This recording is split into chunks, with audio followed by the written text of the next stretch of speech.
untuk semua yang dia lakukan dalam hidup kita. Bersyukurlah, saya dan saudara masih punya kerinduan untuk ada lagi dalam hadiratnya. Kita berdoa.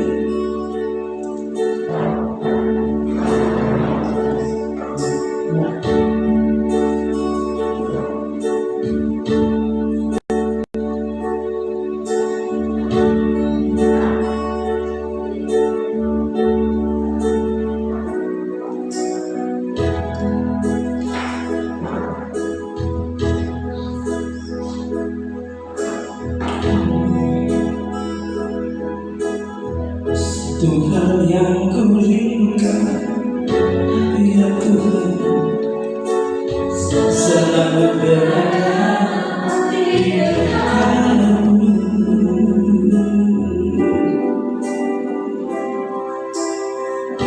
Amin. Satu hal yang ku rindukan, ya Tuhan, selalu berada di dekatmu.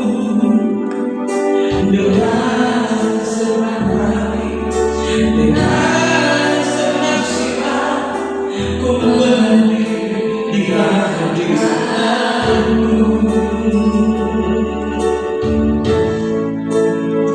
Amin. Lebih dalam lagi, ku rindu Kau Tuhan, lebih dari segalanya.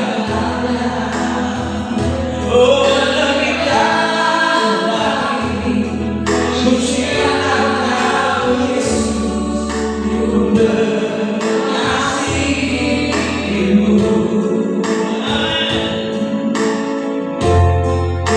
Satu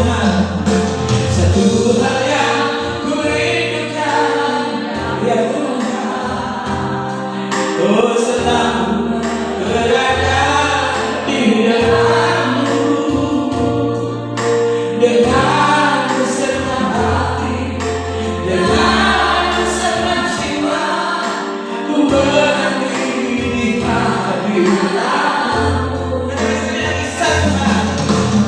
Tuhan yang ku rindukan, ya Tuhan, oh selalu berada di dekatmu.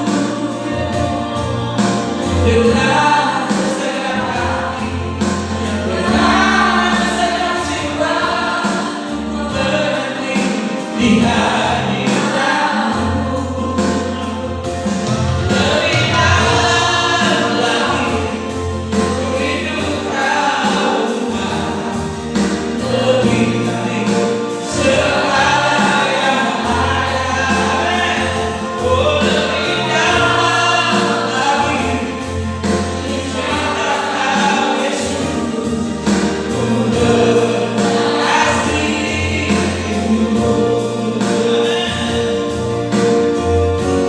Haleluya. Satu hal yang ku rindukan, ya Tuhan, ku selalu berada di dekatmu.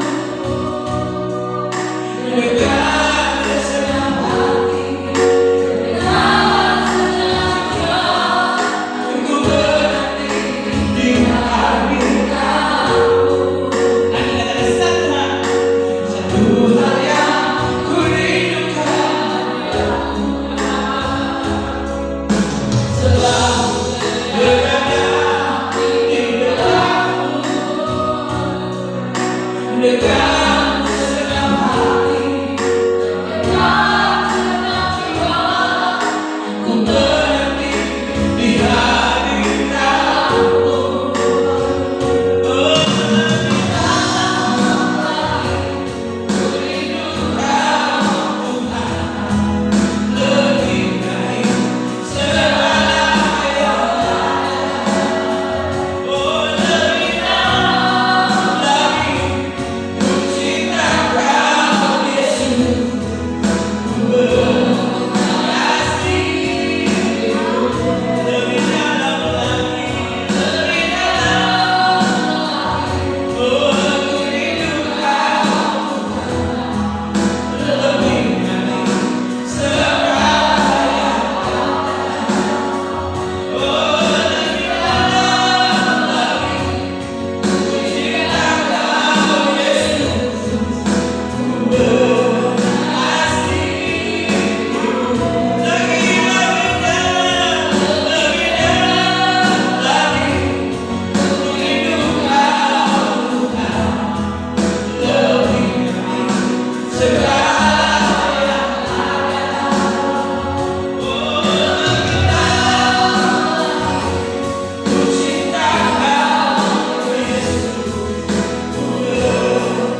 Satu-satunya yang ku andalkan,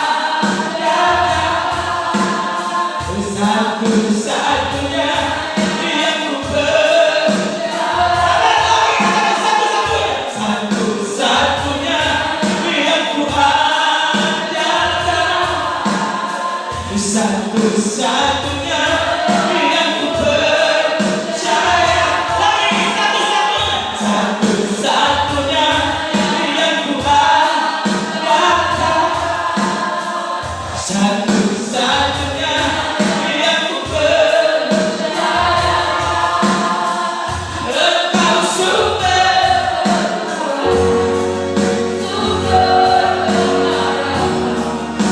Engkau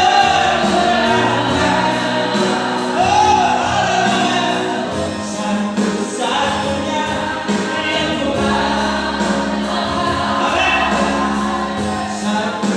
satu-satunya.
bercerita tentang hebatnya Engkau Allah.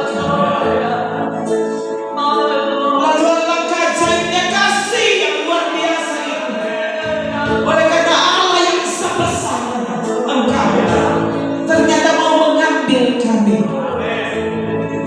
tidak ada nilainya. Oh Tuhan, terima kasih banyak. Terima kasih banyak. Engkau beri nilai tertinggi untuk mendapatkan kami yang benar-benar tidak ada artinya. Oh Tuhan, jangan biarkan kami selalu lupa bersyukur. Kami selalu lupa untuk memberi pujian tertinggi hanya untuk Engkau Allah yang ajaib. Melayakkan kami untuk ada di hadirat-Mu. Melayakkan kami untuk duduk di kaki-Mu, mendengarkan Engkau bicara, lalu membiarkan kami menyanyi. Oh Tuhan, apalah apa yang kami bisa lakukan kepadamu. Tuhan, ampuni kami. Ampuni kami. Terima kasih untuk kesempatan selalu diingatkan, selalu diperbaiki. Engkau belum juga berhenti. Engkau belum jenuh untuk membentuk kami, mengampuni kami, mengasihani kami, membentuk kami kembali dan terus berulang-ulang. Ampuni kami. Jangan biarkan kami terus saja membuang kesempatan emas untuk ada di hadirat-Mu, mengasihi lebih daripada apa-apa. Tolong kami. Terima kasih Tuhan. Terima kasih banyak. Terima kasih banyak. Kami siap mendengarkan firman. Tolong kami benar-benar siap. Tolong hati kami benar-benar terbuka dengan rela dan tulus sebagai pengakuan kami. Kami sungguh memerlukan Engkau. Terima kasih banyak. Terima kasih. Mendengarkan firman-Mu, kami percaya Roh Kudus akan terus bekerja. Dalam nama Tuhan Yesus Kristus.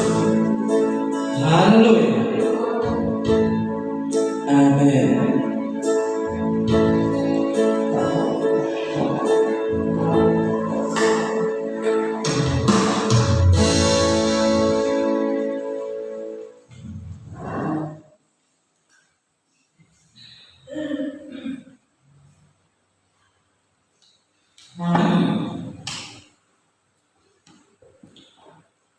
Oh, haleluya.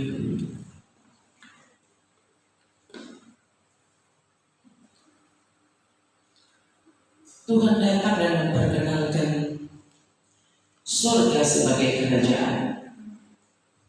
Artinya Dia itu raja.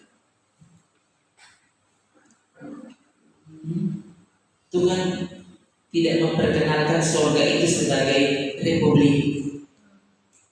Pemimpinnya presiden. Presiden kan itu dipilih rakyat. Nggak bisa presiden itu mengangkat diri sendiri, nggak bisa. Nggak bisa. Tapi kalau raja beda. Raja itu diturunkan. Raja itu memiliki kuasa dan hak penuh.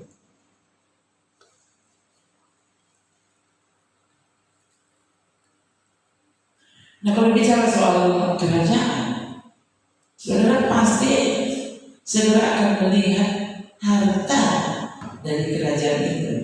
Dan itu harta Yesus.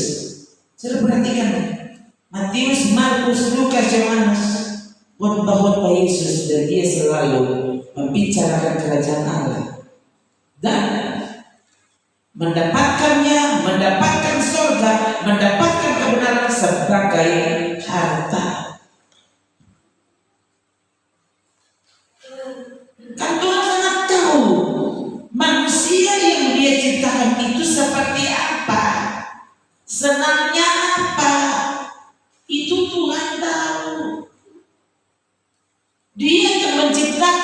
bumi ini, mengapa dia mesti meletakkan yang kemudian orang menyebutnya logam mulia? Itu kan Tuhan yang tahu. Wah, logam yang disebut logam mulia, itu Tuhan tahu mengapa dia letakkan benda-benda itu di kejauhan di dalam bumi. Kenapa dia tidak taruh emas itu muncul seperti pasir? Seperti batu di mana-mana itu. Kok bisa Tuhan tidak taruh seperti itu? Kan supaya untuk memudahkan orang mendapatkannya. Saya percaya kalau sampai emas itu seperti itu, emas itu tidak disebut logam mulia. Kenapa? Karena dengan mudah ditemukan, dengan mudah diperoleh. Mengapa emas itu dihitung sebagai logam mulia? Saudara, kurs keuangan yang beredar di dunia ini dihitung berdasarkan harga jual beli emas. Coba.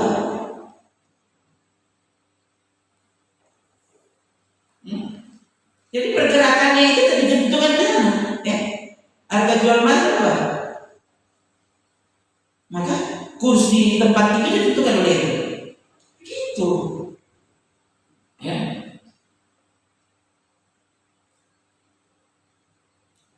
Karena emas sulit diperoleh.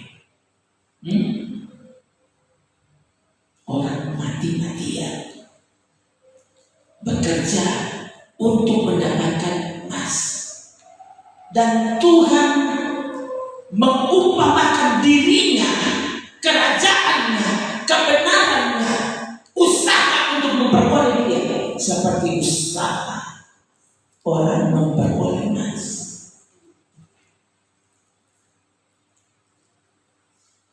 Harusnya saudara, dengan perkembangan pengetahuan pencapaian manusia sampai tahun-tahun terakhir ini, harusnya akan membuat kita semakin mengerti berapa harga yang sebenarnya Tuhan mau kau beli dia penilaian seperti itu. Sekarang kan sebenarnya dia makin mengerti. Oh ya, segitu ya harganya emas, segitu ya harga harta. Lalu bayangkan, Yesus mesti mengumpamakan, mencari kerajaan Allah, mencari kebenarannya, selalu dengan mengumpamakan itu seperti harta terpendam, mutiara termahal, pokoknya semua yang termahal itu harusnya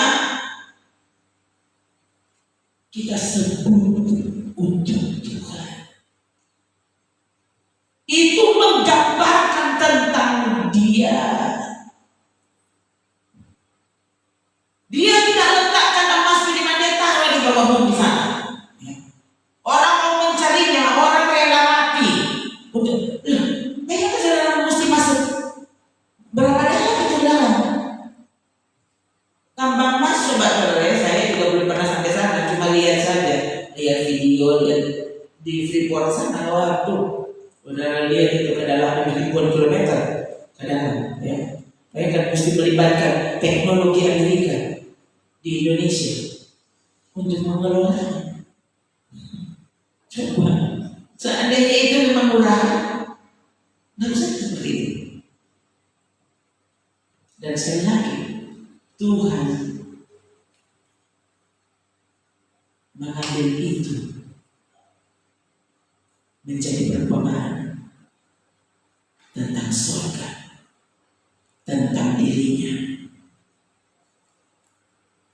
tentang kebenarannya, yang ternyata saudara, dunia masa kini sebenarnya semakin tahu harga emas, harga permata itu berapa. Kan kita begitu tahu. Cuma sekarang saudara bisa Google langsung cari tahu, harga emas berapa. Harga rupiah di mata uang yang lain berapa? Dengan mudah sekarang kita tahu. Harusnya sebagai orang Kristen yang katanya lawan kita,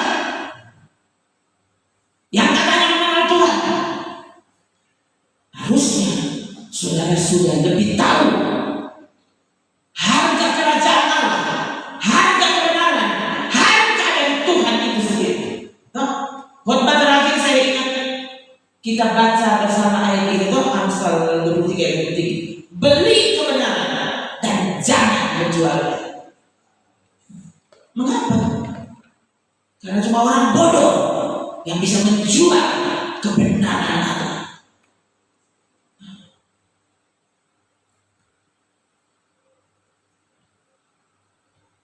Ada hamba Tuhan yang beri ilustrasi begini.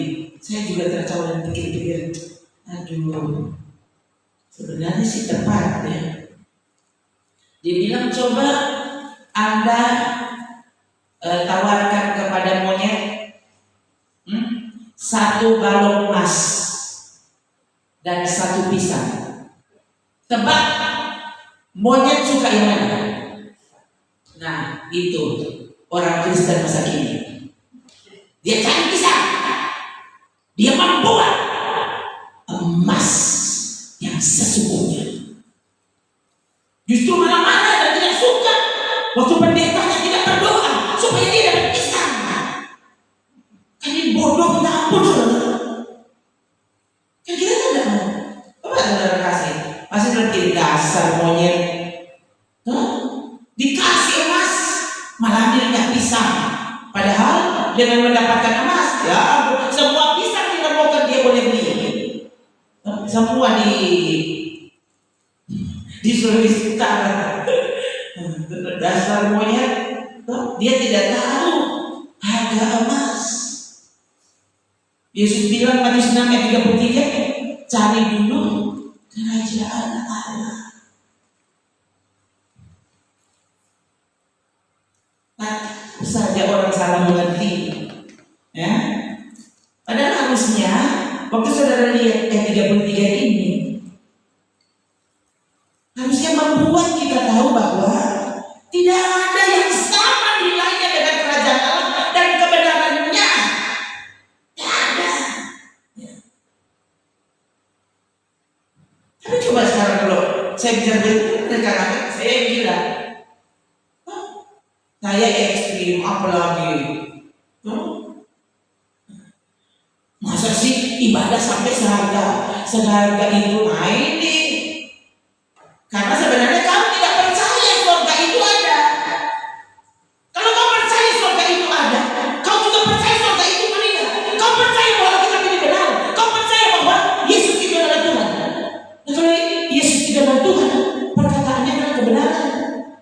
Alkitab adalah kebenaran. Artinya apa saja yang Yesus bilang, tidak ada yang bisa bilang kalau itu salah. Nah kalau dia bilang seperti itu, lalu siapa Anda dan saya hendak membantahnya? Tidak ada. Yang lebih benar dari itu apalagi sama saja tidak bisa.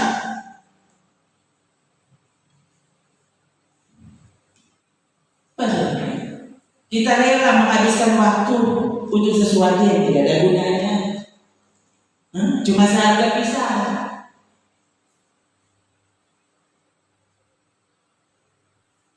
Untuk pisang goreng, orang bisa dari Bitung datang ke Rembokan. Dari Rembokan Pitonano, cari pisang goreng. Ini cocok dengan cuaca. Cari gomu, cari apa ya? Onde-onde. Saudara, karena orang itu yang ada doi. Kalau saudara sebanyak doi, nanti saudara di burger bikin di Amerika. Mungkin Amerika mau makan burger, makan dari DP original. Kalau cuma burger di nada itu KW, makan kok sangat itu. Kalau cuma mau makan mungkin di Amerika. Kok tiap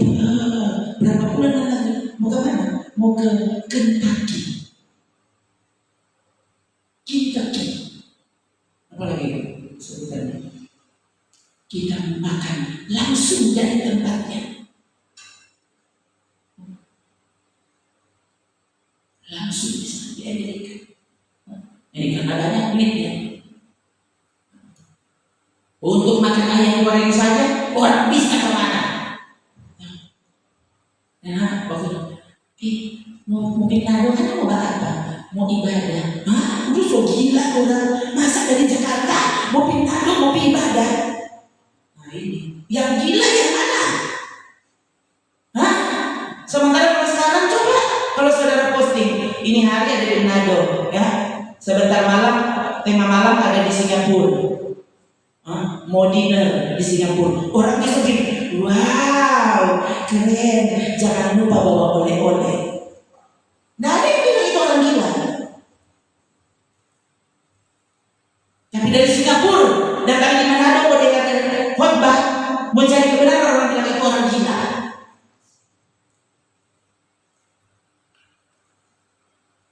Padahal Yesus turun dari surga untuk menemukan itu orang-orang yang menganggap yang cari Tuhan gila. Dia tinggalkan surga, tinggalkan kemuliaan untuk mendapatkan kita yang cuma sekedar sampah. Dan kemudian ini kalau bilang lagi saudara, Tuhan tuh apa?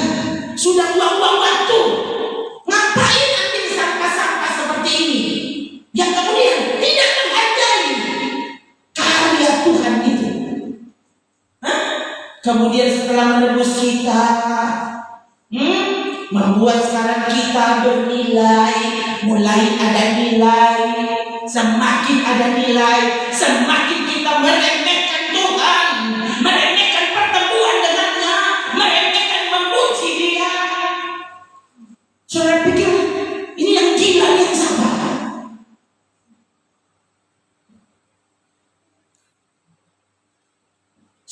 Saya belum tahu itu maksudnya kalau apa. Tapi ada spanduk di antara spanduk para caleg dan macam-macam di Timor sana ya, menurut saya sebenarnya itu sebelah kanan dari Manado.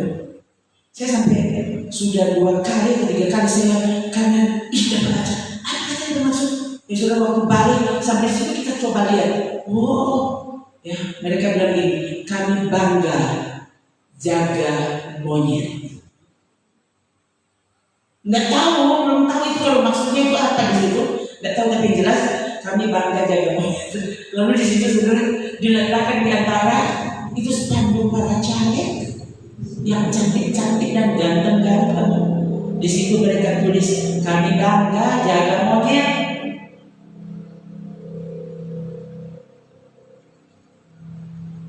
Nggak tahu itu sindiran atau beneran, saya nggak tahu.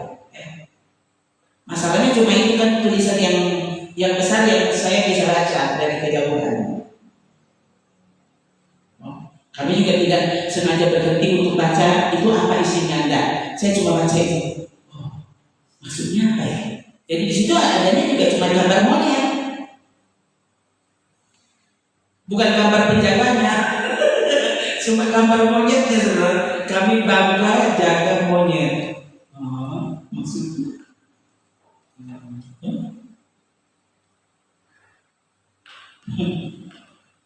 Aduh,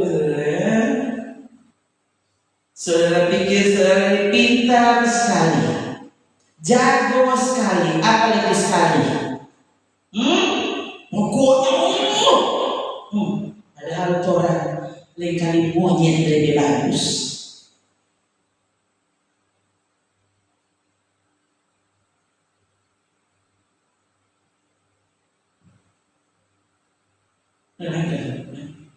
Coba kalau tuh monyet ini jadi anak, coba saudara ambilnya dia langsung berada di tangkap. Sementara manusia dikasih orang lain ke kanan. Oh, menurut saudara, siapa lebih bagus dari siapa?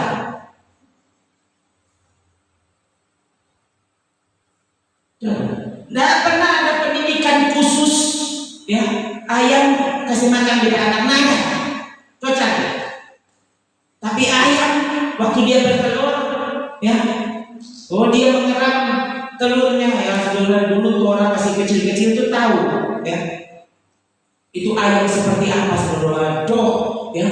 Itu dia lupa makan, cuma untuk menjaga telurnya.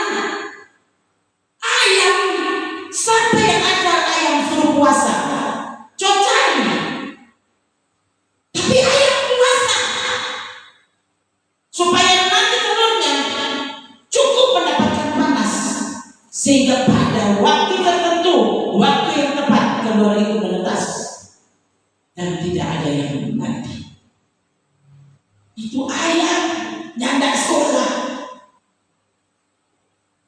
kotoran pandai itu. Kan saya selalu bilang, saudara mungkin bosan, ya. Tapi saya setiap kali merenungkan sampai di situ, saya tidak pernah bisa lupa Roma pasal 1. Aku bisa melihat keajaiban pikirannya, kekuatannya, keilahiannya dapat nampak pada pikiran dari karyanya sejak dunia diciptakan. Saudara lihat pesawat, ya, secanggih-canggihnya mobil di bawah, tetap saja orang akan lebih bangga kalau dia punya pesawat. Wow, gitu. Sampai pelayan, karena dia melayani di pesawat udara, dianggap dia yang paling keren. Oh, itu kan betul.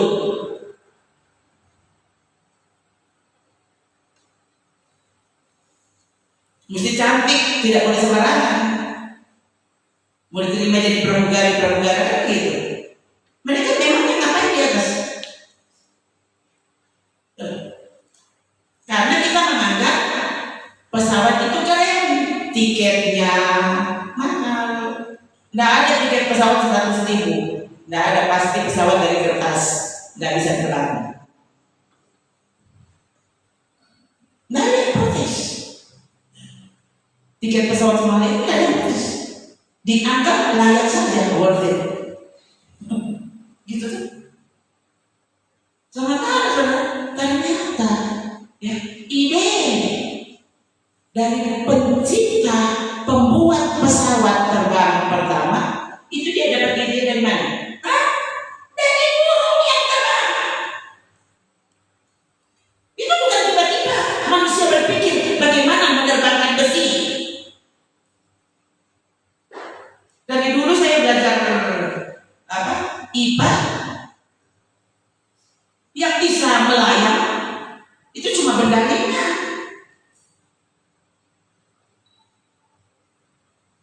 Nggak ada benda berat kok melayang. Nggak ada. Kok bisa mereka punya berpikir seperti itu? Nah, ini mereka dapat dari mana? Dapat ide dari mana? Waktu lihat burung terbang.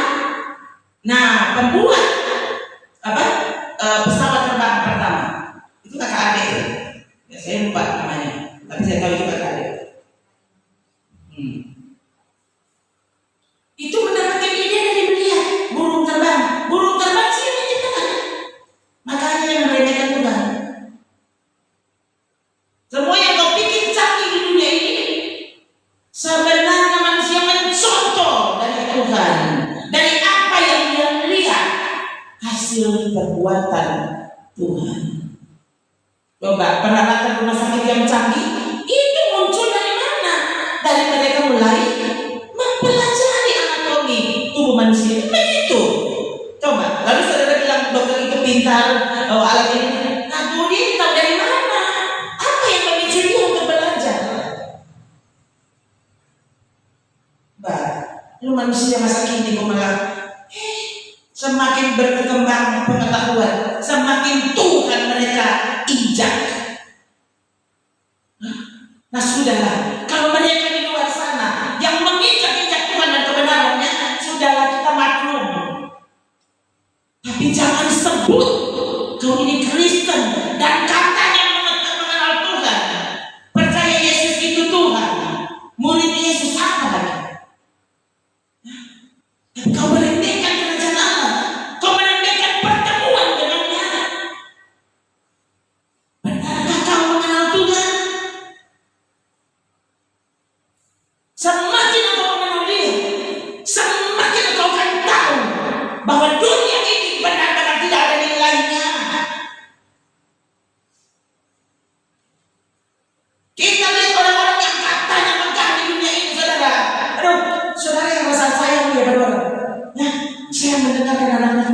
tentang apa teori-teori konspirasi yang sedang mengemuka sekarang, ya, sedang dipercakapkan luar biasa di sana.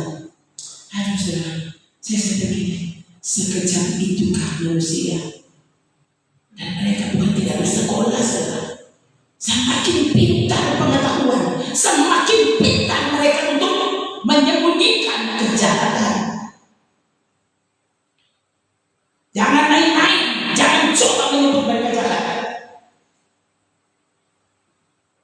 Maka kau akan melihat para penjahat berkeliling bebas, ya. Sementara orang-orang yang mencoba membuktikan kejahatan itu masih penjara. Masih penjara kecil, mungkin saja sudah hilang langsung dibunuh, dan tidak ada yang mencari, tidak ada yang mencari. Cari juga ditemukan dan kau tidak diproses apa dicuekin. Ini yang terjadi masa kini. Kejahatan seksual saya semakin geli melihat, maksudnya membiarkan manusia kejahatan itu semakin menggila, ya. Pedofilia itu hati-hati saudara ini, anak-anak kecil itu dijaga. Dunia masa kini itu semakin rusak dan waduh, semakin brutal, semakin menggila. Saya sampai pikir, bukan main.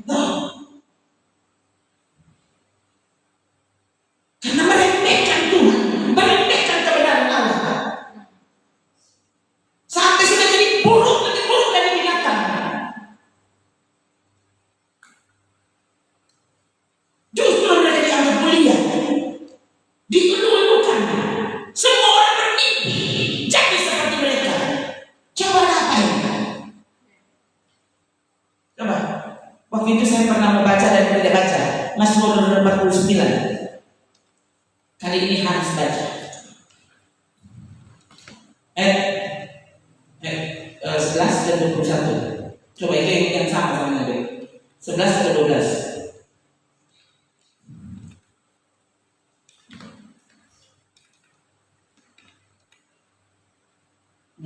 Ayat 11 lalu siap-siap ayat 21. Nah, saya baca, saudara perhatikan. 3. Tuhan kiranya memberikan kekuatan kepada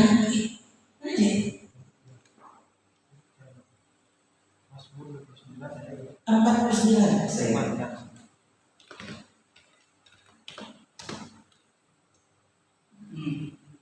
12.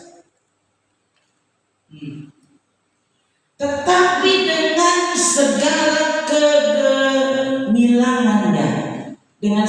kegemilangannya, manusia tidak dapat bertahan.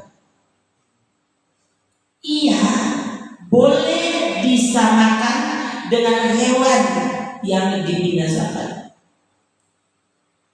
Yang bilang ini firman Tuhan adalah. Sekarang saudara lihat ayat terakhir 21.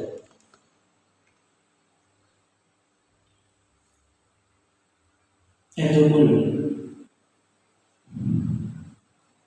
Kenapa ini? Bayangkan ini pasal pendek sebenarnya.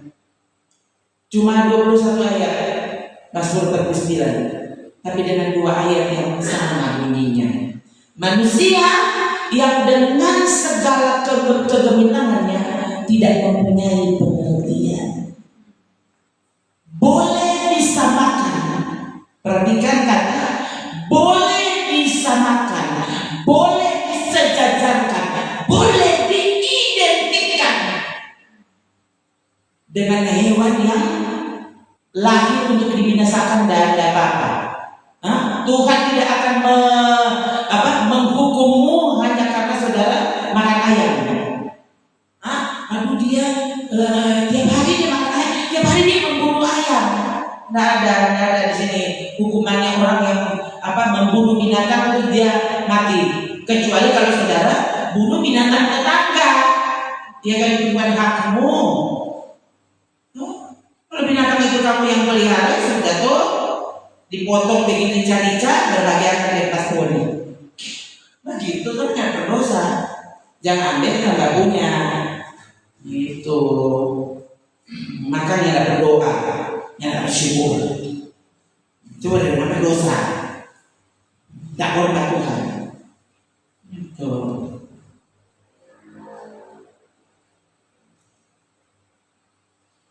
Nah, apa hewan dimakan? Ada orang ya, yang lain apa orang kamu itu nggak boleh, itu apa? Tidak halal itu kamu makan hewan, dia kan ada nafasnya. Lah Yesus makan daging. Mana coba saudara lihat? Yesus makan daging loh. Makan pasar dia makan daging. Makan ikan laut. Tahu ikan laut, ikan danau di sana. Ya. Yesus makan ikan, makan daging. Emang Yesus berdosa ya? Dia suruh murid-muridnya. Israel makan Paskah itu daging. Apa nanti domba itu baru itu halal? Hah? Kalau sapi kan? Kalau B gimana? B2. Gimana sih? Itu hewan. Yang mereka makan itu daging. Jadi kau yang benar dari Tuhan ya. Oh, kita mesti sama dengan apa mereka yang di Taman Eden. Ya sudah tuh waktu apa Nuh selesai apa lewat air bah, kemudian Nuh makan daging binatang dia korbankan ke Tuhan dan dia makan dan mereka makan di dalam bahtera pasti. Hah? Nggak ada yang salah. Dan sejak itu, imam-imam di rumah Tuhan justru makan, ada daging yang dipersembahkan kepada Tuhan, ada daging yang khusus untuk para imam, bagian-bagian tertentu. Terus kau lebih benar dari kita begitu? Hanya karena kau tidak makan daging begitu? Kau lebih suci begitu? Gimana sih? Nah, saudara dengarkan itu. Jadi manusia walau dia tampak gembira, tapi kalau dia tidak punya pengertian maksudnya, pengenalan akan Tuhan. Itu kalau saudara baca pengertian, pengetahuan, pengenalan, baca, jangan cuma periksa menurut kamus besar bahasa Indonesia. Pasti di situ tidak salah ya penjelasan tentang arti-arti kata yang saudara mau cari. Tapi kalau saudara baca mau cari tahu kebenaran dan maksud dari firman Tuhan itu, baca Alkitabmu, maka saudara terkejut ya. Arti kata bahagia menurut Alkitab ternyata berbeda. Apa? Kalau saudara bandingkan dengan arti kata di kamus. Jadi waktu saudara baca sini, manusia dengan segala kegemilangannya tidak punya pengertian maksudnya, pengenalan akan Tuhan. Silakan dia mau gemilang seperti apa, tapi dia tidak menghargai pengenalan akan Tuhan. Dia identik sama derajatnya dengan hewan yang akan dibinasakan. Yang tidak itu kata firman Tuhan.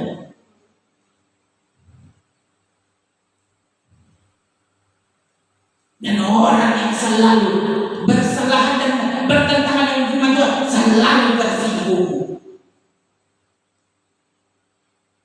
Waktu firman Tuhan mulai membuktikan siapa dirinya, dia tersinggung. Harusnya kalau tersinggung ya bolehlah. Karena kalau tidak berani, dia tertawa padahal maksud Tuhan itu dia sebenarnya. Tapi sebenarnya kalau tersinggung supaya bertobat, bukan tersinggung supaya saudara marah-marah.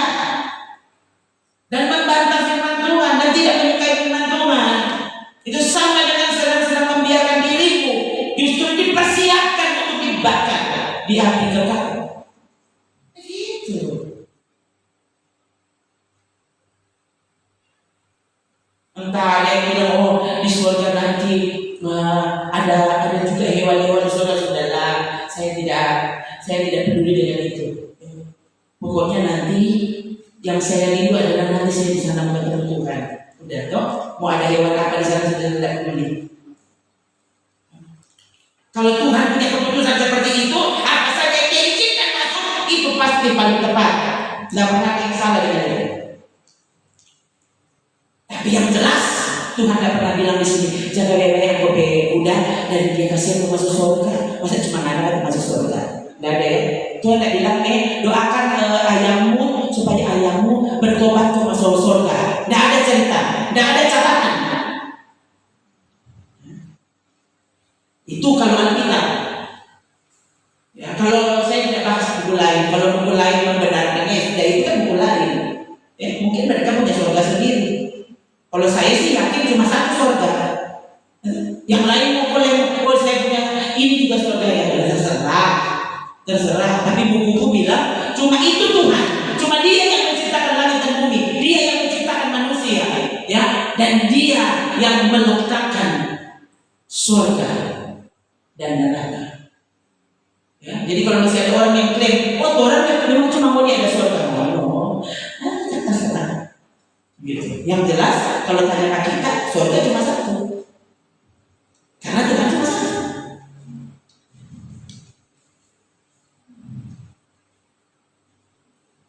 Dan untuk mencapai surga tidak bisa kau capai dengan cara lain selain lewat Yesus sudah itu. Itu kita.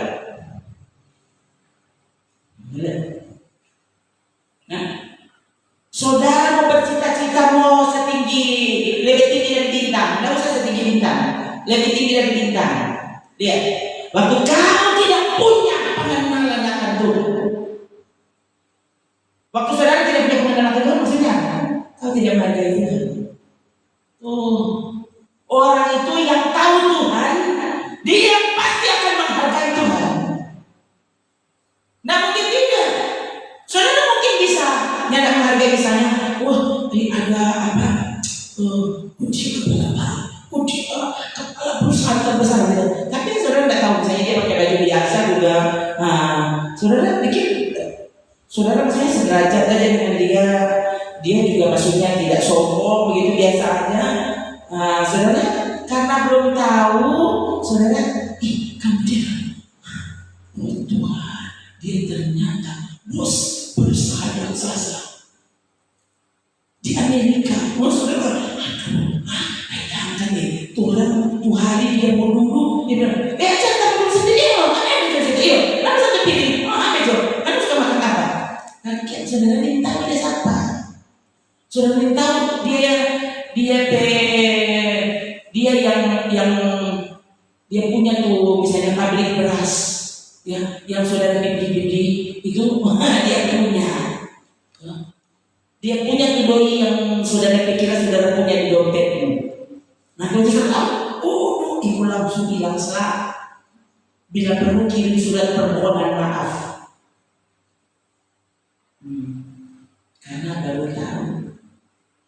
Nah, saudara bayangkan. Jadi siapa yang bisa meremehkan Tuhan? Siapa? Cuma orang yang tidak mengenal Tuhan. Tapi semua orang yang sungguh mengenal Tuhan tidak mungkin dia tidak menghormati Tuhan. Setan karena dia makhluk roh, dia bisa melihat Tuhan. Itu sebabnya Alkitab klaim. Coba mana? Alkitab klaim setan, kamu percaya Tuhan itu cuma satu? Oh, setan juga percaya. Bahkan mereka gemetar.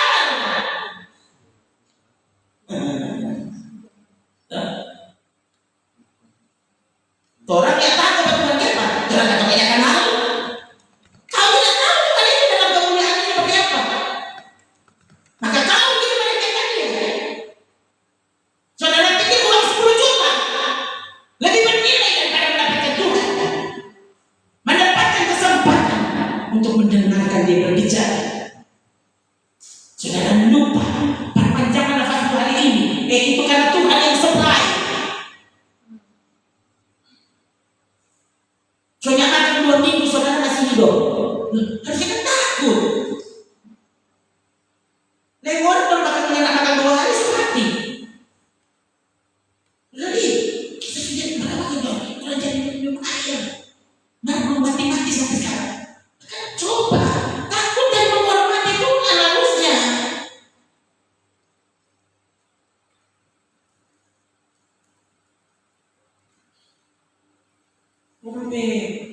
Mengingatkan betul tentang pun. Engkau percaya bahwa hanya ada satu orang saja? Itu baik, bagus pemahaman. Nggak ada Allah yang sama seperti Allah kita. Oh bagus. Tetapi setan-setan pun juga percaya akan hal itu dan mereka gemetar. Lihat Yesus datang. Oh, jangan kau usir, jangan kau hakimi kami sebelum waktunya Tuhan.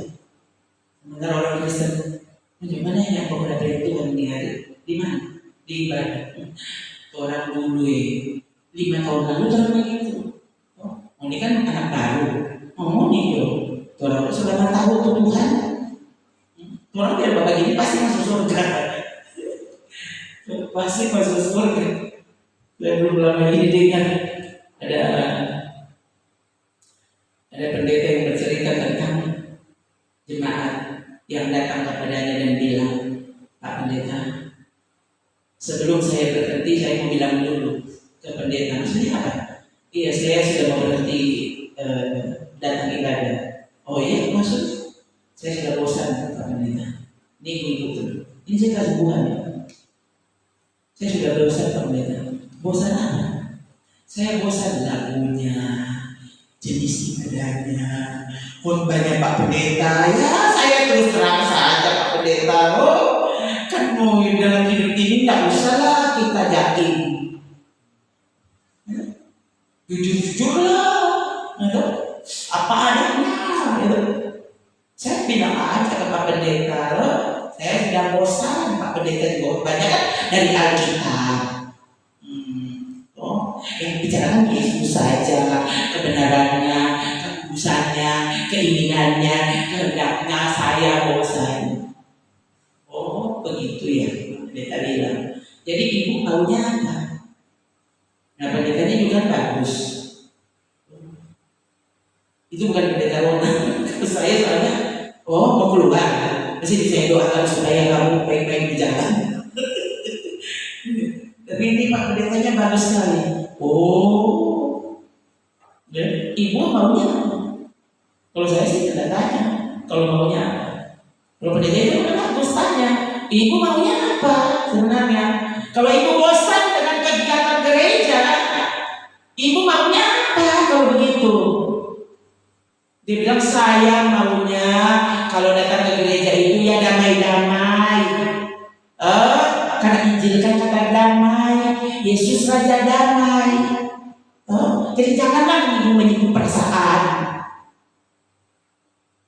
Buatlah hati tenang-tenang, yang damai-damai, yang tenang-tenang. Kemudian kalau mati masuk surga.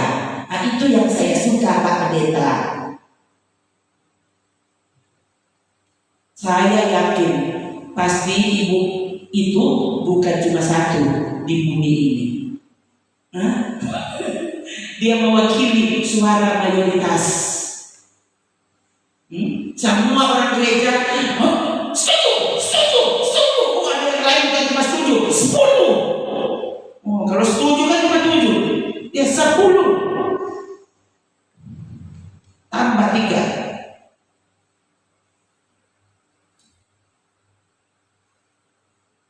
Dengan kata lain, saudara sedang berkata bahwa kau tidak mau bertuhankan Yesus. Kau tidak mau Alkitab menjadi buku. Kau tidak mau dicatat sebagai murid Yesus. Karena siapa murid Yesus? Jelas. Gereja saja yang membuat dia kabur. Tapi Yesus sejak dia datang dia beritahu kamu menjadi murid. Ini syaratnya.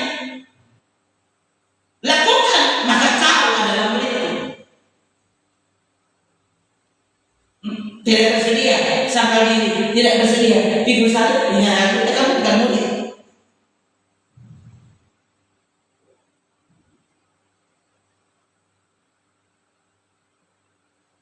Sangkal diri, sangkal diri itu bagaimana sih sangkal diri? Oh, bagaimana? Saudara itu siapa? Identitasmu apa? Predikatmu, kesenanganmu harus disangkali. Baru kau murid. Jangan bilang tak suka kalau khotbah begini. Loh, kamu ini murid Yesus atau Yesus adalah muridmu? Jangan kata kau balik. Kita menjadi anggota gereja. Asal itu khotbah sama dari kita yang mau. Oh, apa yang tuh? Apa betul? Tuhan pe guru dah. Yesus pe guru. Jadi bukan lagi Yesus guru, engkau guru. Tuhan selamat pagi Tuhan Yesus ya. Ini kita berdoa hari ini. Dia daftar rumah ya. Hati-hati Tuhan, aku kan milikmu ya. Kamu mesti jaga aku dan selalu melindungi aku. Bukankah kau Immanuel yang menyertai aku kemanapun aku pergi? Sorry hari ini kita tidak datang itu kan. Nah Tuhan kan selalu setia walau kami tidak setia. Ini kurang ajar sekali. Ini murid-murid Yesus sekarang ini keterlaluan. Dompet suka Yesus yang jadi dompet murid.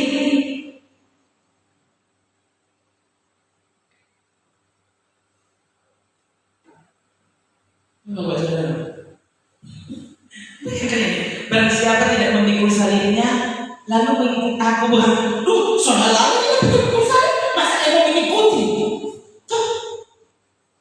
Harusnya kalau pikul salib, boleh kita pikul salib, maka kita bagi di sini terus. Ini kenapa? Bukan pengikut Yesus. Pengikut Yesus harus apa? Berjalan di belakangnya sambil memikul salibmu. Kalau salib itu ringan, kalau salib itu maksudnya tidak membuat saudara kesulitan dan mati, itu bukan salib dari nama. Tapi saudara lihat, salib yang mematikan ini, salib ini kan mati-matian saudara. Tidak ada orang yang dengan salib berdekatan dengan salib tidak mati. Itu bukan salib dari nama, itu aksesori. Itu dekorasi, tidak membunuhmu. Tapi kalau dia salib benar, orang yang selalu memikul salib kemudian mati di salib yang dia pikul harus.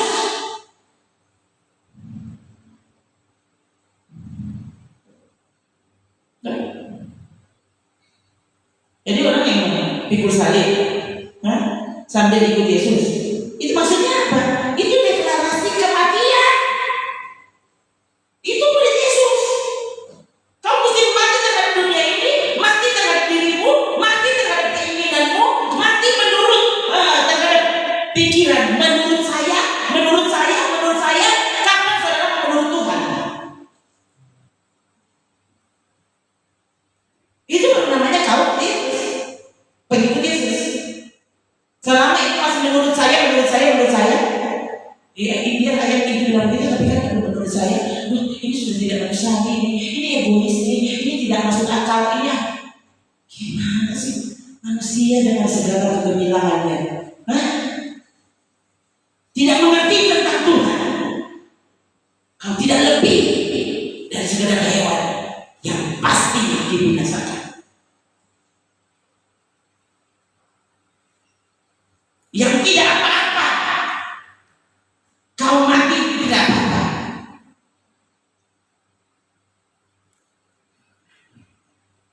Karena Yesus datang mati bukan supaya ayam-ayam hidup.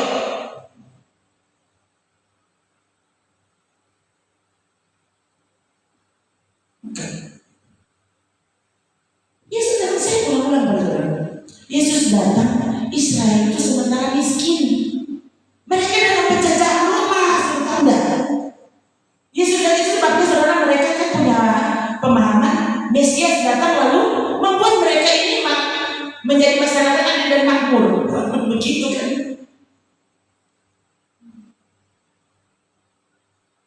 Mereka terkejut. Yesus datang dan ternyata tidak seperti itu.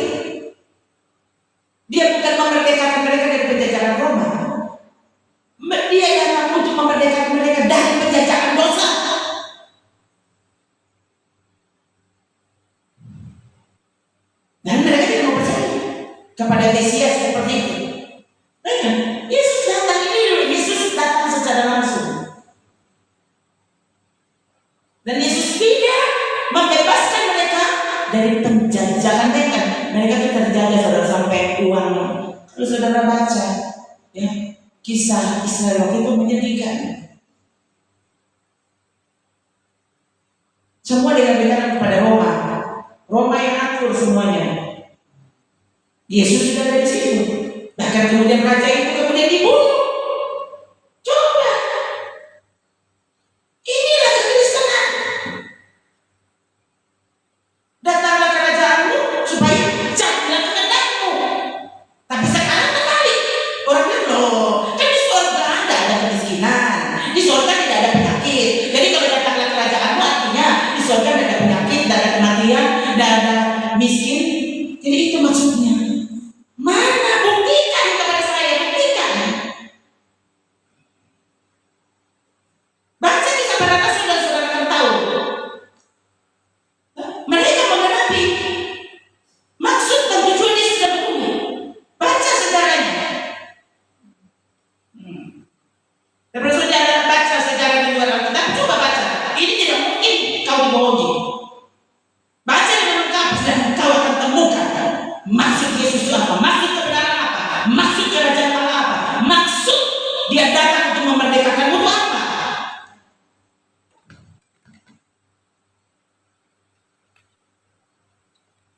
Oh pendeta lupa ya, biarlah yang miskin berkata, ku kaya.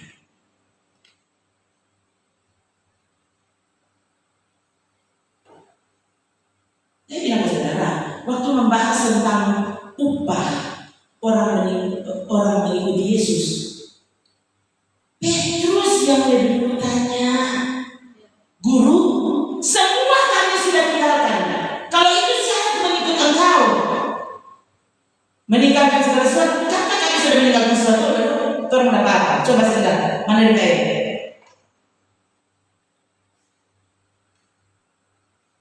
Dan harusnya dengan mendengarkan khotbah malam ini, saudara tahu penyesat itu siapa, guru palsu itu siapa, gereja yang benar itu seperti apa, pesan yang benar itu apa. Harusnya kau tahu. Itu sebabnya jangan sembarang dengan khotbah lalu saudara sembarang menerima. Baca Alkitabmu, ya. Harusnya begini, saya sampaikan khotbah. Tidak mungkin saya baca per pasal, ini kita sudah baca berapa ayat dari tadi. Harusnya kalau baca per pasal kita tidak selesai. Ya, harusnya saudara tulis. Ya, nanti setelah selesai ini khotbah, saudara baca dengan lengkap pasal itu. Nah,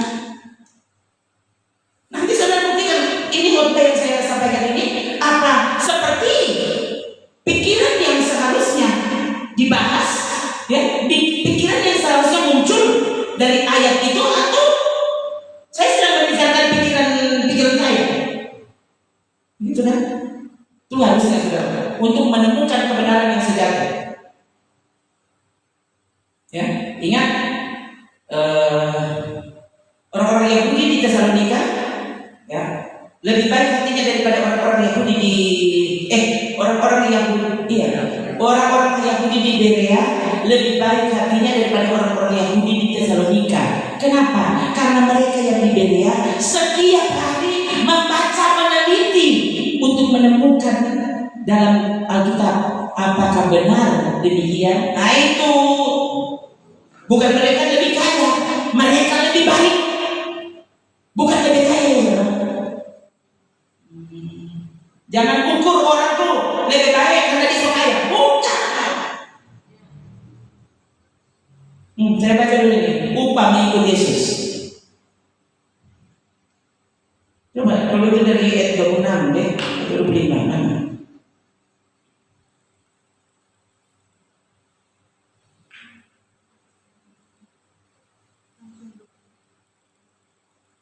Ketika murid-murid mendengar itu, sangat gemparlah mereka dan berkata, jika demikian, siapa yang dapat diselamatkan? Dengan kata lain, untuk diselamatkan itu susah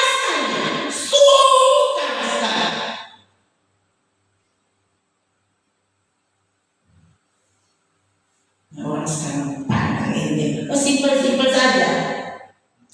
Tidak usah yang bilang simpel-simpel saja. Ayat 6, Yesus memandang mereka dan berkata, ini, jangan cuma tahu ayat ini saudara. Bagi manusia hal ini tidak mungkin, tapi bagi Allah segala sesuatu mungkin. Baca dengan lengkap, maksudnya apa? Keselamatan itu tidak mungkin. Itu hal yang mustahil. Tapi Tuhan bilang apa? Mustahil untuk manusia. Hah? Tapi kalau engkau dengar kepadaku, kau pasti selamat. Kau pasti sampai surga. Karena Petrus sama dengan orang, Paulus sama dengan orang manusia, Elias sama dengan orang manusia. Kalau mereka berhasil, siapa mereka? Manusia biasa. Kok bisa berhasil? Nah itu kan DP kunci dengar-dengaran. Dengar-dengaran itu tuh sangkal diri, pikul salib. Coba tuh jangan mana-mana supaya mereka. Ini ada 6, dia ada 7. Lalu Petrus menjawab dan berkata kepada Yesus, kami ini telah meninggalkan segala sesuatu dan mengikut Engkau. Jadi apakah yang akan kami peroleh? Kata Yesus kepada mereka, aku berkata kepadamu, sesungguhnya pada waktu penciptaan kembali, apabila Anak Manusia bersemayam di takhta kemuliaannya, kamu yang telah mengikut aku akan duduk juga di atas 12 takhta untuk menghakimi ke-12 suku Israel. Dan setiap orang yang karena namaku meninggalkan rumahnya, saudaranya laki-laki atau saudara perempuan, bapak atau ibunya, anak-anak atau ladangnya, akan menerima kembali berapa? 100 kali lipat. Wow, keren. Oh, artinya yang tinggalkan 100, yang tinggalkan 1 perahu dapat 100 perahu. Kalau kau tinggalkan 10.000 rupiah kali 100. Nah kalau kau tinggalkan 1 juta kali 100. Kalau kau tinggalkan 10 juta kali 100. Begitu terus. Tuh, kalah Elon Musk.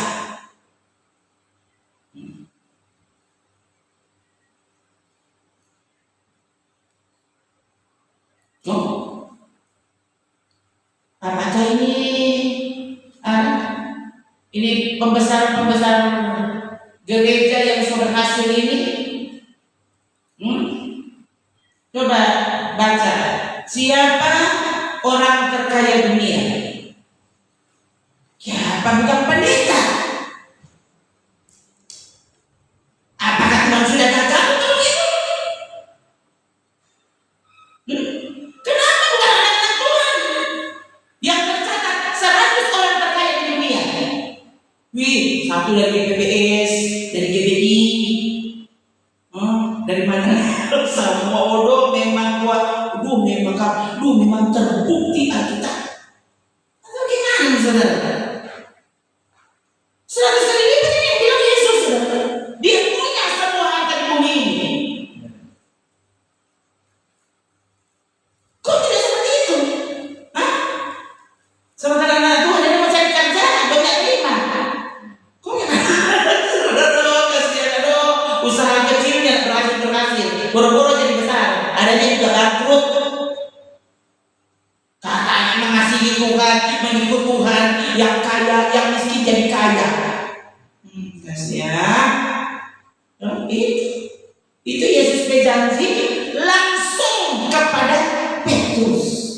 Dan berarti murid-murid yang waktu itu langsung mendengarkannya dari mulut Yesus.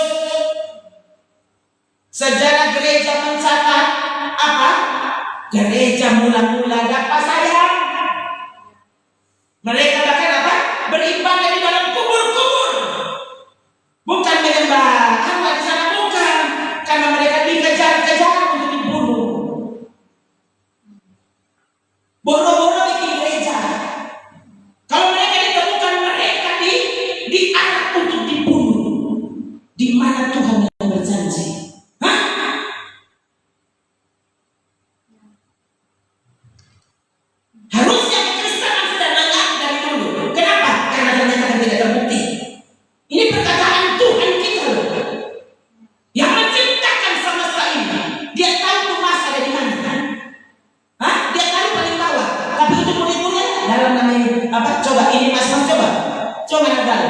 dorong badan lagi, apa? Itu masa musuh muncul di atas.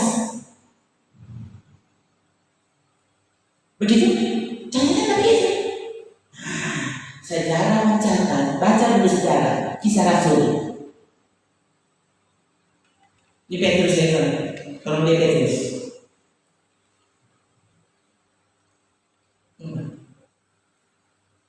Ini yang minta kasihan, yang minta cuma pengemis.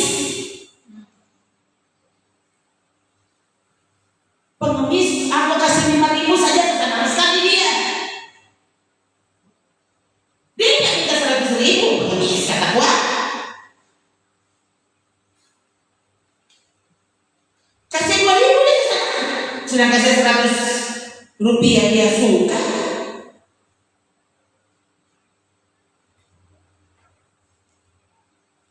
Tapi Petrus apa? Ini Yesus kok bangkit naik ke surga.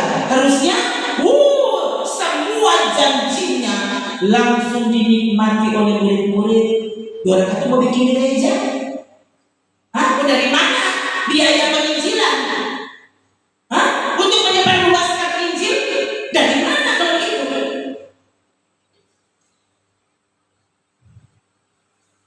Ya maksudnya Kaisar itu nanti jadi Kristen itu Kaisar keberapa? Yang main-main ya. Yang ada juga Kaisar yang membunuh orang Kristen. Boro-boro jadi kaya. Punya uang, harta 100 kali lipat. Siapa? Paulus, Petrus, semua Andreas, semua Yakobus. Kenapa mereka tidak meninggalkan kekristenan? Mengapa mereka terus setia sampai mati? Kalau mereka punya pemahaman persis seperti pemahaman gereja masa kini, senyala ada gereja sekarang ada, sobat lagi. Karena pasti mereka bilang dia begini aja. Jangan harapkan generasi berikutnya. Kalau generasi pertama, Petrus dan kawan-kawan, jangankan beli banyak, emas dan perak tidak ada berlaku. Ya ampun, aku pengemis benar hati. Kita jangan minta emas, jangan minta perak. Cuma minta kalau ada sedekah saya kamari. Dengan kata lain, Petrus yang tidak ada apa-apa. Atau apa? Hah? Petrus tidak mendapatkan yang dijanjikan Tuhan kepadanya, gitu. Atau saudara yang salah arti, yang Tuhan beri jauh lebih mahal daripada isi dunia ini. Itu yang Petrus punya. Itu yang membuat mereka siap mati. Dan gereja mulai kemudian bertumbuh karena pengajaran mereka. Tidak mencari harta. Mereka sungguh-sungguh memperlakukan Tuhanlah harta itu, kebenaranlah harta itu. Dan ini pemahaman yang kemudian beredar kemana-mana. Setelah banyak orang sudah jadi Kristen, banyak orang kaya jadi Kristen, Kristen jadi kaya. Kemudian datang lagi firman Tuhan pada jemaat yang kaya, Laodikia. Mau dibikin manusia kaya? Kau tidak tahu? Kau melarat, malam, miskin, buta, telanjang, sangat menyedihkan. Hanya orang gila yang tidak semua begitu. Nah, orang gila tidak semua buta atau telanjang. Ya, berarti mereka lebih gila dari orang gila. Lalu mereka merasa mereka paling kaya. Tapi di mata Tuhan mereka cuma begitu. Melarat, malam, miskin, buta, telanjang. Coba kita hafal.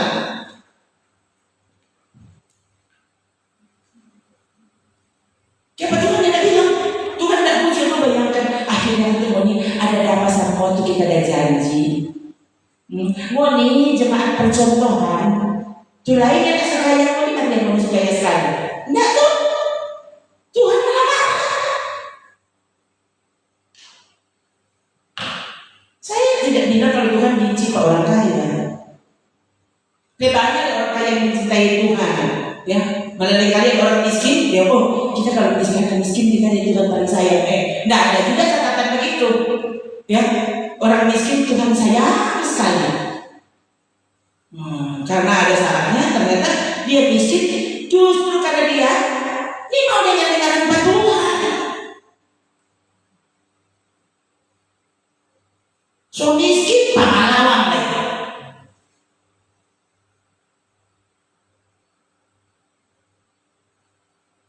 Orang lain kan sadar diri, oh Tuhan, tolong Tuhan biar kita ada doi, yang penting kita punya Tuhan, kan bagus begitu, ya. Setelah mulai punya doi, kapan anak sudah aja datang. Nanti kita kalau tidak sibuk, oh Tuhan, kayak bagus sibuk-sibuk mau cari Allah, sibuk-sibuk itu cari apa? Tentu saja paling tidak enak supaya ekonomi dan dipulihkan. Maksudnya,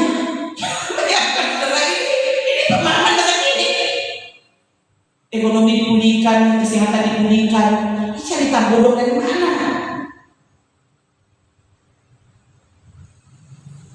Hidup rohanimu, tingkat pengenalanmu kepada Tuhan, itu yang dipulihkan. Itu baru kebenaran yang sejati, yang diabaikan oleh gereja masa ini.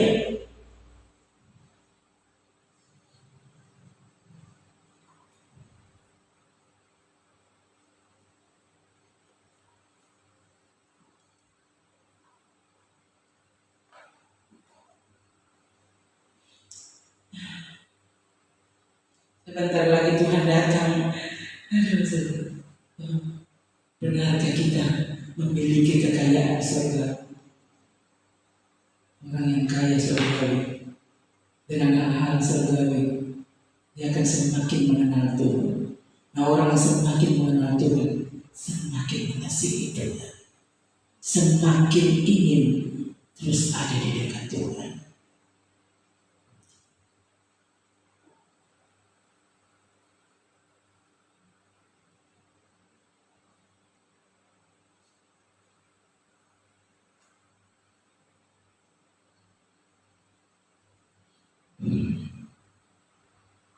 Emas yang murni harus dimurnikan dengan api. Kita ini diumpamakan seperti iman kita harus seperti emas murni. Emas murni itu apa? Diuji kemurniannya dengan api, dimurnikan dengan api. Ini hotbah belum api sebenarnya. Pengalaman menangis setelah mendengarkan firman, setelah engkau membuka hati dan menyerahkan dirimu kepada Tuhan, itu api. Kalau baru dengar khotbah saja saudara-saudara rasa, sudah jauh. Ya, belum boleh kalau datang ke api. Bukan menyangkal diri, menyangkal Tuhan. Harusnya apa? Semakin kita mengenal Tuhan, mengenal kebenarannya, semakin membuat kita menyangkal diri kita. Saudara tidak bawa bapak saudara pendidikan. Kau pikir itu identitasmu? Bukan. Harusnya identitas kita yang benar adalah kita itu kekasih Tuhan. Kekasih Tuhan yang kerja di kantor kecamatan, kekasih Tuhan yang kerja di kantor kelurahan. Apa identitasmu? Kita PNS, kerja di kantor kecamatan. Salah. Kau kekasih Tuhan yang Tuhan taruh di kantor camat.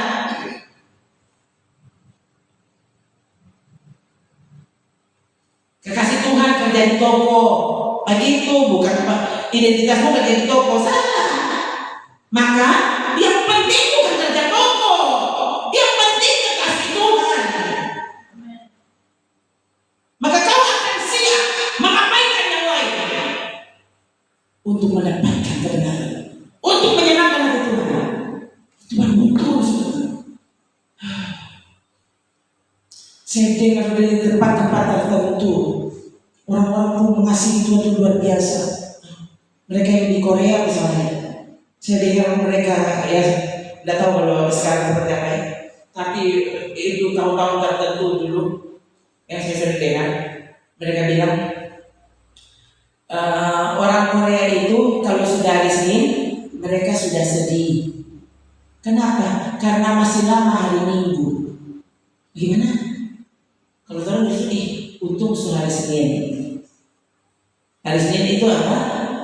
Orang lelah mau bekerja, malah pas-pas. Untung sudah lewat hari Minggu dari Sonyanda di gereja itu. Ya. Kalau hari Sabtu ya besok di hari Minggu. Doh mau dengar di khotbah sesuatu apa? Belum mulai dia mau ordo sampai jam berapa? Ya ini hari apa? Ya Selasa. Ya besok itu Rabu. Ya Tuhan, ini hari apa? Bro, besok besok kita mau udah balik di kota. Nanti kita udah balik kota, kok bagaimana Pak balik? Ya kira-kira nanti sore bulan Oktober begitu. Padahal masih lama. Kalau itu ya semangat sekali. Itu kan memang orang punya semangat itu minta ampun.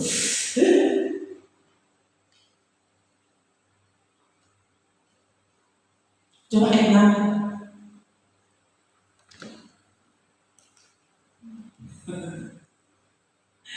Bergembiralah akan hal itu, sekalipun sekarang ini kamu seketika harus apa?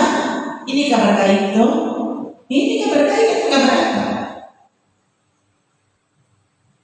Sekalipun kamu seketika harus berduka cita, seketika itu berapa lama? Hidup kita di bumi seketika dari lama tahu? 70 tahun seketika. Yang pikir seketika itu 5 menit. Tuhan dapat seketika 5 menit. Iya men. 1 hari 1000 tahun, 1000 tahun 1 hari. Artinya hidupmu seketika. Kita harus bergembira. Bergembira apa sih? Lihat dulu ini. Coba supaya ada bilang yang salah. Coba dulu lihat.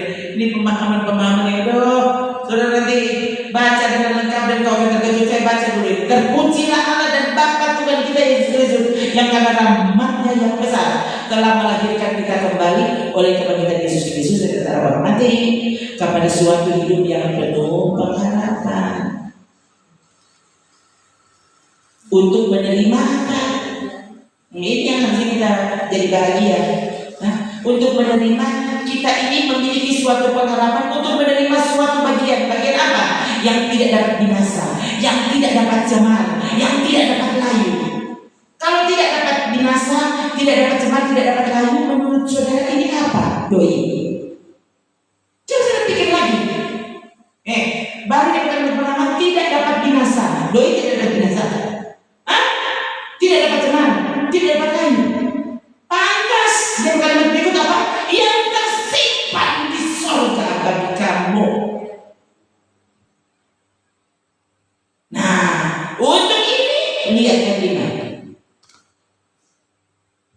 yaitu kamu ya. Tadi teman tersimpan di surga bagi kamu. Kamu itu siapa? Ayat 5. Yaitu kamu yang dipelihara dalam kekuatan Allah karena imanmu, sementara kamu menantikan keselamatan yang telah tersedia. Keselamatan itu bukan cuma ketika Tuhan terima Yesus kau sudah selamat. Ada keselamatan yang saudara mungkin kerjakan sampai engkau menerima keselamatan yang telah tersedia yang dinyatakan pada zaman akhir. Terus, nah bergembiralah akan keselamatan itu. Akan hal yang tidak dapat binasa, yang tidak dapat cemar, yang tidak dapat layu, yang tersimpan di surga. Itu alasan itu kita bergembira. So itu kenapa ini bergembira karena itu sekalipun sekarang ini kamu seketika harus berduka cita oleh berbagai pencobaan. Ya. Jadi walau ada pencobaan, saudara ingat, ini pencobaan bukan apa-apa. Karena nanti aku akan terima yang tidak dapat binasa, yang tidak dapat cemar, yang tidak dapat layu. Tuhan simpan di surga for kita. Gitu kan? Seketika kamu harus berduka cita oleh berbagai pencobaan. Ayat 7. Maksud semuanya itu, maksud pencobaan-pencobaan tadi yang membuat kamu berduka cita apa? Untuk membuktikan kemurnian iman. yang jauh lebih tinggi nilainya daripada emas yang fana, yang dikejar orang sampai orang aku bunuh gara-gara emas itu, yang membuat orang lupa kepada Tuhan, yang membuat orang meremehkan kebenaran, meremehkan berjumpa dengan Tuhan. Dan Tuhan diremehkan nanti cuma orang. Apa kok dia?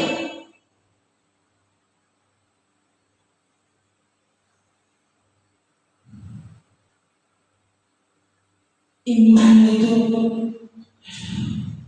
itu harta beda, ya. Iman yang murni itu lebih tinggi nilainya daripada emas yang fana. Kau kaya tak? Sudah kau memiliki iman yang murni? Itu kurus kekayaanmu. Diukur dari mana? Dari berapa murni imanmu. Itu mengukur kau kaya atau tidak. Dan itu akan membuat saudara semakin menghargai kekayaan saudara. Raja surgawi. Saudara akan berkata apa? Aku cuma hamba yang tidak berguna. Kenapa? Karena kau tahu siapa raja itu yang menjanjikan surga lagi.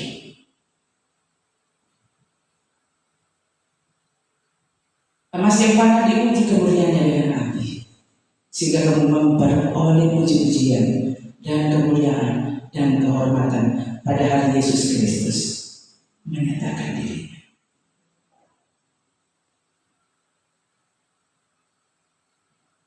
Kalau saudara diletakkan pada pilihan-pilihan, jangan biarkan kau tidak memilih Yesus. Siapa yang bisa memilih Yesus? Walau dia harus mengorbankan yang banyak. Mengapa orang itu bisa memilih Tuhan? Walau dia kehilangan nyawa, pasti dia adalah orang yang mengenal Tuhan. Dia tahu Tuhan itu. Tubuh ini dapat dimatikan.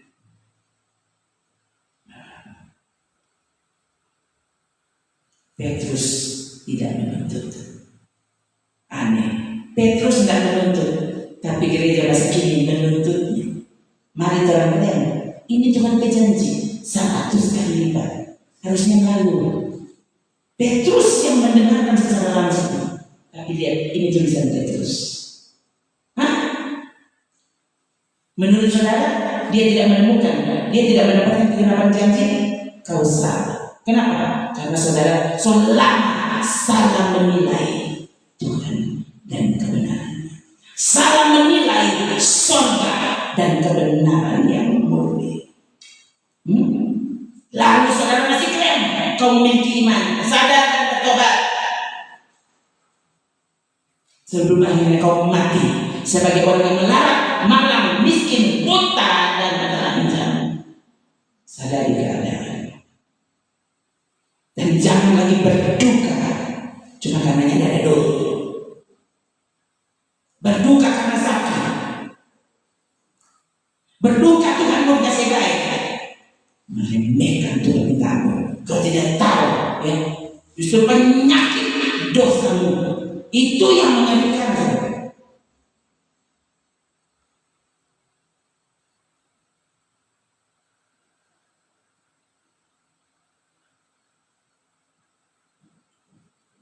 Saya berharap semua kita selalu dicerahkan, kembali diteguhkan hati, ya, sehingga serius dari menyerah.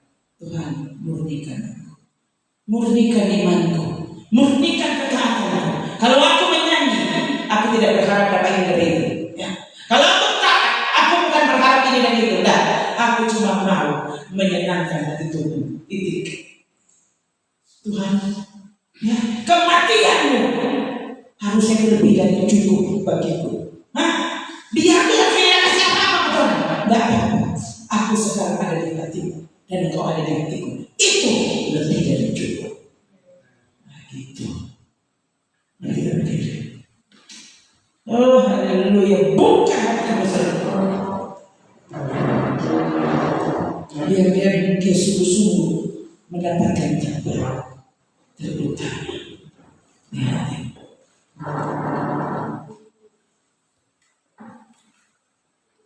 Yang suka sekali yang setan mau kasih. Akhirnya habis ibadah, saudara berpikir cuma bagaimana dapat ini, bagaimana dapat itu.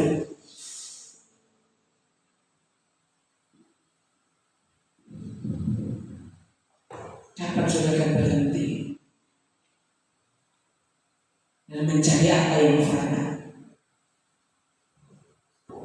Sebaliknya saudara bilang, Tuhan, tolong aku untuk sungguh-sungguh menghargai Raja di atas segala raja, turun ke bumi untuk mengasihi aku.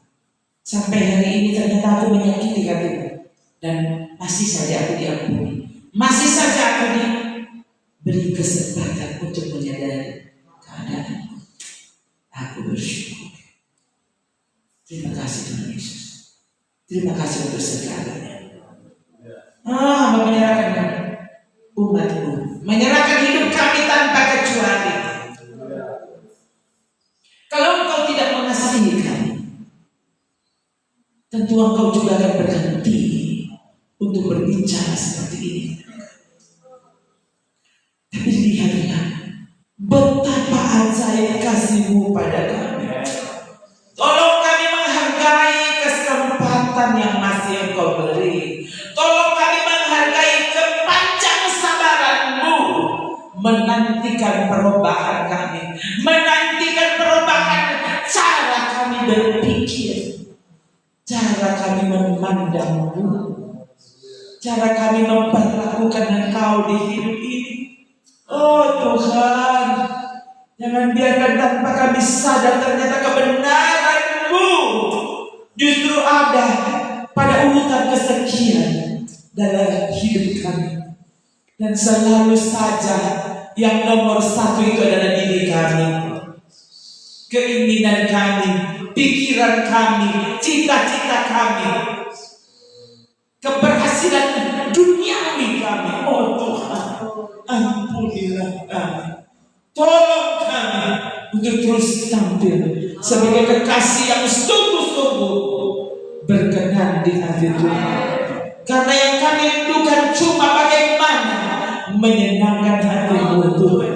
Oh, kami menjaga hidup kami, menjaga hati kami, sehingga terus menjadi rumah kesukaan, tempat kesenangan-Mu. Oh Tuhan, jangan biarkan kami berhenti melakukannya. Terima kasih Tuhan, terima kasih. Sekali lagi menyerahkan hidup kami tanpa kecuali, umat-Mu tanpa kecuali ke dalam tangan-Mu Tuhan. Terima kasih. Kiranya damai sejahtera Bapa, cinta kasih sayang dari Tuhan Yesus, persekutuan dan penghiburan, kekuatan Roh Kudus bekerja dengan leluasa dalam hidup kami, membuat kami selaras dan sepadan dengan keinginan. Terima kasih. Kami bersyukur menantikan kedatangan-Mu. Datanglah Tuhan Yesus. Akhiri ibadah kami malam ini dalam nama Tuhan Yesus Kristus. Haleluya. Amin. Puji Tuhan. Sampai jumpa. Saudara-saudara.